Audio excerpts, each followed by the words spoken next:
Baby shower एक ऐसी imported रस्म जो ना हमारे कल्चर का हिस्सा है ना हमारे मज़हब का, लेकिन सोशल मीडिया ने इसे एक ऐसा फैशन बना दिया है, ऐसा ट्रेंड बना दिया है जहाँ पर रिस्पेक्ट को, डिसेंसी को, डिग्निटी को ग्लैमर के नाम पर ऑक्शन कर दिया जाता है। सबसे बड़ी चीज़ जो इसमें देखने में आती है वो है बेहयाई, जो कि दिन ब दिन बढ़ती भी जा रही है। एक ऐसा बोरोड कल्चर जिसकी हमारा सोसाइटी से, हमारी ट्रेडिशन से कोई ताल्लुक़ नहीं है। शो ऑफ का ज़रिया, अननेसेसरी डिस्प्ले ऑफ पैसा इसमें देखा जाता है। पुराने ज़मानों में देखते थे कि जो भी खातून इस फेज़ में से गुजरती थी उसकी गोद भराई की रस्म होती थी। घर की तमाम ख़वातीन या रिश्तेदार ख़वातीन इकट्ठी हो जाती थी, सिर्फ ख़वातीन। वहाँ पर मर्दों को नहीं आने देते थे, कोई मेल मेंबर नहीं होता था। वो सारी इकट्ठी होकर उस औरत को दुआएं देती थी, उसको कोई तोहफे तोहफ़ दे देती थी और बग़ैर किसी शो ऑफ के, बग़ैर किसी फहाशी के ये काम घर में एक कमरे में हो जाता था। लेकिन जिस तरीके से आजकल ये काम हो रहा है, ना तो कोई दुआएं देता हुआ नज़र आता है और ना कोई ऐसी हरकत करते हुए आप वहाँ पे लोगों को देखते हैं जिससे ये लगे कि आप किसी को कुछ वेल विश कर रहे हैं, क्योंकि मेन मकसद वहाँ पे सिर्फ नाच गाना, हंसी मजाक, रील्स और वीडियोस होता है।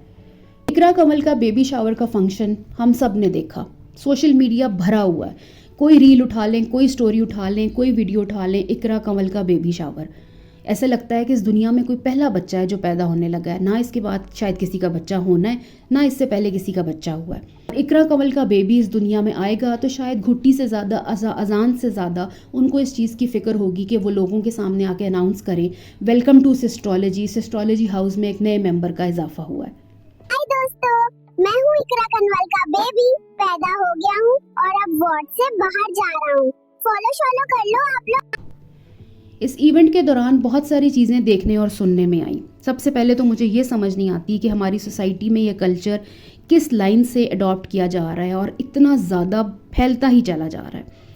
फंक्शन के दौरान इकरा कंवल को कहते हुए सुना कि ये तो इवेंट है ही बच्चों का, बच्चे सबसे ज़्यादा एंजॉय कर रहे हैं। ये स्टेटमेंट मुझे उनकी समझ नहीं आई, क्योंकि असल में अगर देखा जाए तो बेबी शावर इवेंट का बच्चों से दूर दूर तक कोई ताल्लुक़ नहीं होता। ना ये उनके लिए डिज़ाइन होता है और ना उनके लिए कोई ऐसी एंटरटेनमेंट होती है इस तरह के इवेंट्स में। लेकिन इतनी बड़ी इन्फ्लुएंसर होकर मीडिया पर बैठकर आप लोगों को इतनी बड़ी स्टेटमेंट दे रही हैं कि ये इवेंट असल में होता ही बच्चों का है। इकरा कंवल के जहन में क्या बात है, इकरा कंवल क्या सोचकर उन्होंने ये बात की है, ये वही बेहतर बता सकती हैं कि अगर बेबी शावर और गोद भराई की जो इवेंट्स हैं, जो रस्में हैं, वो बच्चों के लिए होती हैं। किसी के बेबी शावर की तरह इसमें भी मर्दों का घूमना फिरना बड़ा फ्रीली देखा गया। ओपनली बातें हो रही हैं, अच्छा लड़का होगा कि लड़की होगी, सब खड़े हुए इकरा कंवल के साथ, उनके हस्बैंड के साथ, उनकी पूरी फैमिली के साथ इस किस्म के जुमले एक्सचेंज हो रहे हैं। पर्सनली मुझे बहुत डिस्टर्बिंग लगा। एक बेटी, एक बीवी, सबसे बढ़कर एक मदर टू बी को किस तरह डिस्कस किया जा रहा है। पब्लिकली स्पेकुलेट करना is nothing less than insulting. और सबसे अफसोस की बात, इकरा के हस्बैंड का रिएक्शन, बल्कि ये कह लेंगे नॉन रिएक्शन। उसे अपनी बीवी का डिस्प्ले पब्लिकली परफेक्टली एक्सेप्टेबल है। फोटोग्राफर्स लाइन में खड़े हैं, हर एंगल से कैप्चर कर रही हैं। एक प्रोमिनेंट बेबी बम्प के साथ वो हर लेंस के लिए पोज दे रही हैं। ऑनेस्टली इस स्टेज पर अगर एक औरत को कंफर्ट, रिलैक्सेशन और सबसे बड़ी बात इज्जत की ज़रूरत होती है, तो यहाँ पर तो पूरा फोकस था पब्लिक इमेज मेंटेनेंस पर।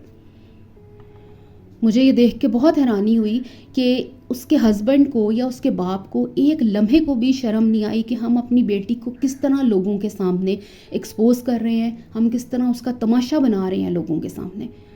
एक लम्हे को भी इन लोगों के जहन में ये चीज़ नहीं आती कि क्या लोगों को हम दिखा रहे हैं, लेकिन जी हमारी बेटी इस हालत में है और हम उस पूरी दुनिया के सामने उसको दिखा रहे हैं। हम इंसान है ही गुनहगार, हर लम्हा गुनाह करता है। ये तो अल्लाह ताला की ब्लेसिंग होती है उन कपल्स के ऊपर जिनको अल्लाह ताला औलाद की नेमत से, रहमत से नवाजता है। अगर अल्लाह ताला ने इस काबिल हमें समझा है कि उसने हमें औलाद दी है, तो हमें भी उसका शुक्र अदा करना चाहिए और वो काम करने चाहिए जो खुदा को पसंद है, ना कि वो काम करें जो अल्लाह ताला ने हमें मना किए हैं। औलाद की खुशी बेशक बहुत बड़ी खुशी है, लेकिन जिस तरह इकरा कंवल जब से उन्होंने अपनी प्रेगनेंसी रिवील की है, जिस तरह वो लोगों को एक एक चीज़ अपनी प्रेगनेंसी से रिलेटेड बता रही हैं, कोई व्लॉग अभी तक गुजरा नहीं जिसमें उन्होंने बच्चे का जिक्र ना किया हो। और जो आगे आने वाले व्लॉग्स हैं उसमें भी सिर्फ बच्चे का ही जिक्र होना है और खैर से जब उनका बेबी आ जाना इस दुनिया में, और उसके बाद कहीं ऐसा ना हो कि बच्चे ने पहली दफ़ा दूध पिया, बच्चे ने पहली दफ़ा डायपर चेंज किया, बच्चे ने पहली दफ़ा ये किया, बच्चे ने पहली दफ़ा वो किया। इस तरह की चीज़ें ही अब इनके व्लॉग्स में आपको देखने को मिलेंगी। मैं क्रीप का बेबी हूँ। सोच रहा हूँ अगर मामा ने मेरी पॉटी साफ करते हुए व्लॉग बना दिया तो मेरी क्या इज्जत रह जाएगी। क्लोथिंग चॉइसेस की भी एक अलग ही कहानी थी। इकरा का आउटफिट जैसे एक कंफ्यूज्ड हाइब्रिड था। समझ नहीं आ रही थी कि वेस्टर्न टच दिया है या ईस्टर्न हिंट दे रही हैं। कहीं से भी क्लियर नहीं था कि बेसिकली इनकी इंटेंशन क्या है। इन्होंने अपना जो आउटफिट डिज़ाइन करवाया है वो क्या इनके माइंड में था जो इन्होंने इस तरह के कपड़े अपने लिए पहने। जिस्म का कौन सा हिस्सा छुपाना चाह रही थी और कौन सा दिखाना चाह रही थी, ये वही बेहतर बता सकती हैं। बेबी बम्प तो छुपा लिया इस तरह का लिबास पहन के, लेकिन उनके बाजू और उनके आर्म पिट्स सारा कुछ विजिबल था। और जहाँ तक बात रही इनकी बहनों की, उनका सीन तो उससे भी ज़्यादा अजीब था। आउटफिट के साथ डीप नेक डिज़ाइन, लेकिन फिर पूरा इवेंट हाथ से अपना फ्रंट कवर करते गुजरना। इंसान ना ऐसा लिबास पहने, ना ऐसा फैशन करे जिसके बाद सारा वक्त अनकंफर्टेबल रहें। वो भी कैमरा इनकी बहनों की तरफ लेके जाता था, वो हाथ रख के आगे से अपने गले को छुपा रही थी। I mean, अगर आप उस आउटफिट में खुद कंफर्टेबल नहीं हैं तो फिर क्यों पहने। ये पूरा वाइब एक फोर्स्ड ग्लैमर की तरह था, जहाँ कंफर्ट और ग्रेस का दूर दूर तक कोई नामो निशान नहीं था। ऐसे लग रहा था टेबल क्लॉथ ले लिए हैं डिफरेंट कलर्स में और उनके कपड़े सिलवा कर सारी बहनों ने पहन लिए। इकरा की वालदा साहिबा का कहना था, मेरी बेटी का बेबी शावर है तो मैं क्यों ना तैयार हूँ।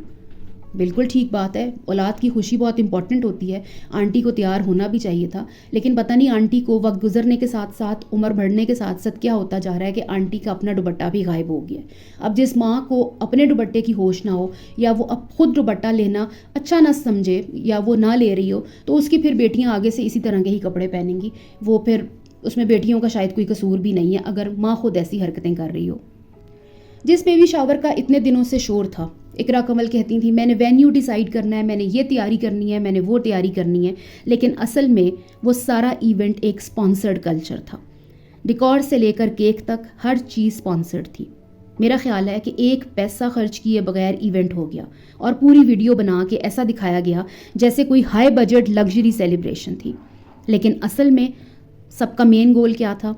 रील्स बनाना, वीडियोस शूट करना, व्लॉग्स बनाना, सोशल मीडिया पे परफेक्ट एस्थेटिक पोर्ट्रे करना। और ऑनेस्टली स्पीकिंग, मुझे तो इस सारी चीज़ में डेस्परेशन भी बहुत नज़र आई, जैसे किसी को नई नई लाइमलाइट मिली हो, नया नया पैसा मिला और वो हर कॉस्ट पर अटेंशन होल्ड रखना चाहता हो। थोड़ी सी बात करते हैं मेहमानों के हवाले से। ऐसे इवेंट्स पर ऐसी जो रस्में होती हैं गोद भराई की, उस पर ख़वातीन आती हैं, मेहमान आते हैं, आके वेल विश करते हैं, दुआएं देते हैं लड़की को। लेकिन इनके पूरे इवेंट में कोई भी मेहमान नहीं था। वही 8, 9, 10 इन्फ्लुएंसर्स बुलाए हुए थे, वही टिकटॉकर्स थे, वही व्लॉगर्स थे जिन्होंने आके उस इवेंट में हिस्सा लिया। उसके अलावा कोई प्रॉपर मेहमान या कोई ऐसी रिजनेबल, कोई ऐसी डिसेंट खातून आपको उसमें नज़र नहीं आई जिसने आके बाकायदा कोई दुआ दी हो या उसने वेल विश किया हो। इकरा को लाल दुपट्टा पहनाकर भी उस वक्त सबको यही फिक्र हो रही थी, मैं फ्रेम में आ रही हूँ या नहीं, मैं वीडियो में आ रही हूँ नहीं, मेरी रील ठीक बन रही है कि नहीं, सब इसी चक्कर में थे। लेकिन जिस फेज़ में से एक औरत गुजर रही होती है, उस वक्त उसको जितनी दुआओं की, जितनी रिलैक्सेशन की, जितनी कंफर्ट की ज़रूरत होती है, वो उस इवेंट में ज़ीरो थी। किसी भी फैमिली में पहला बच्चा बहुत इंपॉर्टेंस रखता है, लोग खुश होते हैं, फैमिली बहुत एक्साइटेड होती है, शॉपिंग हो रही होती है। लेकिन इस फैमिली को देखकर लगा कि एक ओवरऑल एबनॉर्मल एक्साइटमेंट थी, जैसे दुनिया का पहला बच्चा होने जा रहा हो। Over acting, over celebration, unnecessary public display, ये सब देख के अफसोस होता है।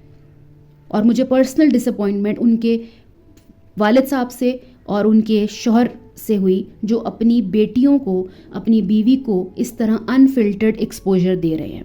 हमारा कल्चर, हमारा मज़हब डिग्निटी और प्राइवेसी को प्रायोरिटी देता है, लेकिन यहाँ इज्जत की डेफिनेशन सोशल मीडिया क्लिक्स बन चुकी है। बाप को पता ही नहीं कि मेरी बेटियाँ किस तरह के हुलिये में फिर रही हैं और फोटोग्राफर्स उनको कैप्चर कर रहे हैं। शौहर को पता ही नहीं कि मेरी बीवी किस हालत में है और उसको नामहरम देख रहे हैं, नामहरम उसको कैप्चर कर रहे हैं। कोई करीब से कर रहा है, कोई दूर से कर रहा है, कोई किस एंगल से कर रहा है। थोड़ी बहुत शर्म इंसान के अंदर होनी चाहिए, लेकिन इनके अंदर शर्म नहीं है। बाप को कोई फ़र्क नहीं पड़ा कि मेरी बेटी को इस हालत में नामहरम लोग, बाहर के लड़के, बाहर के मर्द देख रहे हैं, बल्कि हंस हंस के बातें हो रही हैं, लड़का होगा कि लड़की होगी। इस बेबी शावर के इवेंट पे डकी भाई और उसकी बेगम अरूप को भी इनवाइट किया गया और उन्होंने इस इवेंट में हल्का फुल्का ज़ैनब फैसल को भी क्रिटिसाइज कर दिया। किस चीज़ पर? उनके बॉयफ्रेंड वाले इंसिडेंट पर। यहाँ से जाहिर होता है कि अगर वो वाकया झूठ था तो शायद ऐसे पब्लिक टीजिंग पॉसिबल ना होती। ज़ैनब का जवाब भी काफ़ी ब्लर था, काफ़ी वेग था और हमेशा की तरह उन्होंने डकी को भी वही जवाब दिया जो वो पहले हर किसी को देती आई कि हर किसी के अपने अपने माइंड की सोच है। और उसके बावजूद डकी मुस्तकिल उसको पोस्ट करता रहा। कोई बात होती है तो कोई बात निकलती है। अगर ये बात झूठी होती तो डकी को ये बात करने की ज़रूरत नहीं थी, लेकिन उसने आकर ज़ैनब को सबके बीच में ये बात की। और मज़े की बात ये कि इस चीज़ की वीडियोस भी बन रही हैं और ज़ैनब अपने आप को डिफेंड करती हुई नज़र भी आ रही है। पर इन बहनों ने इस टॉपिक को ख़त्म करने के लिए, इस टॉपिक से ध्यान हटाने के लिए डकी से ये सवाल कर लिया कि हमें पता चला है आपने घर ले लिया है। और उस पर भी डकी ने इनको दोबारा रोस्ट किया कि नहीं, तुम्हें पता कहाँ से चला है? क्या तुम लोग मेरे व्लॉग्स नहीं देखती हो? तुम लोग मेरे व्लॉग्स देखती हो, इसलिए तुम्हें वहाँ से पता चला है। यानी कि इन्फ्लुएंसर्स एक दूसरे को भी खुद ही रोस्ट कर रहे होते हैं, खुद ही क्रिटिसाइज़ कर रहे होते हैं, खुद ही एक दूसरे की इंसल्ट कर रहे होते हैं अगर सोचा समझा जाए तो। लेकिन मसला सारा किस चीज़ का है? पैसे का। एक दूसरे की बहुत सारी बातें डाइजेस्ट भी कर लेते हैं, एक दूसरे की बहुत सारी बातें मजाक में भी उड़ा लेते हैं। डकी जैसे व्लॉगर का ज़ैनब फैसल को आकर यूं इंसल्ट करना और उससे यूं आकर बात करना, उस स्पेसिफिकली उस इंसिडेंट के बारे में, ये एक छोटी सी बात नहीं है। कट शॉट ये कि यूट्यूब की दुनिया में सब कुछ चल रहा है। कोई ना कोई ऐसी चीज़ वो उठा लेते हैं जिसके ऊपर वो व्लॉग्स बनाना शुरू करते हैं और जिसकी वजह से उनको पैसे मिलते रहते हैं। इकरा कंवल का इस वक्त कंटेंट उनका बेबी बन चुका है।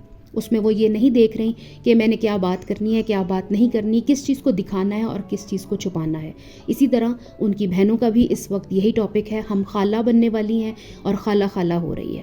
अपनी खुशियों को ज़रूर सेलिब्रेट करें, अपनी चीज़ों को एंजॉय करें, अल्लाह ताला की दी हुई ब्लेसिंग्स का शुक्र अदा करें। अपने बच्चों को ऐसे व्लॉगर्स के इन्फ्लुएंस से, ऐसे लोगों के इन्फ्लुएंस से बचा कर रखें, क्योंकि इन्हीं व्लॉगर्स को देखकर कल आपके बच्चे आपको आकर सवाल करेंगे कि क्या मम्मा आपका बेबी शावर हुआ था।